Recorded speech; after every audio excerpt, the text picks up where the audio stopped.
असं काय मला काय मी काय एवढं हे आहे का मोठा माणूस मोठा माणूस नाही, बायाची चटक आहे तुम्हाला. बघ तू समझा?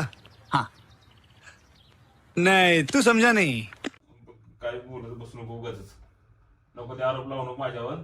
लेकराची घरामध्ये दोन नाही 3 आहे ते आता. मग आता काय कर, मग ते बी माझंच आहे की. माझं म्हणजे तुझं म्हणजे सगळं आपलं परिवारच झालं की आता सगळा तो. हा उगाच नको टेन्शन घेऊ नको उग. आता झालंय गप चल आता सगळी जण जाऊया. काय तिला घेऊन येऊ आपण. आता काय करू मग मी? काय त्याला घेऊन यायला? अहो काय वाटतंय का तुम्हाला? काय बोलतोय तुम्ही? काय वाटतंय? तुमच्या आई बाबाला पहिले फोन करा, त्यांनी फसवलंय मला. तुम्ही बारके होते, तुम्हाला कळत नाही म्हणताय. त्यांनी तर शाळे होते, त्यांना कळत नाही. आपल्या पोराचं आधीच लग्न झालंय, एक पोरगी टिकू शकली नाही. तेच म्हणते मी एवढं वर्ष राहते, माणसं खस्ता खाऊन कोणी राहू शकत नाही. आणि हे सत्याला ती गेली पळून. पळून मिळून काय नाही, भांडणं झाली होती लय वेळेस म्हणून सगळ्यांनी निर्णय घेतला होता टायमाला. आता कुणाचं पोर काढलंय हे म्हणते माझं पोर नाही ते.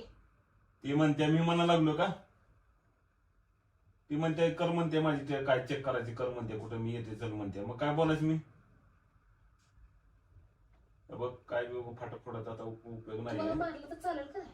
का बरं? मारते माझ्या पोराला, ठेवलं मी जेलमध्ये.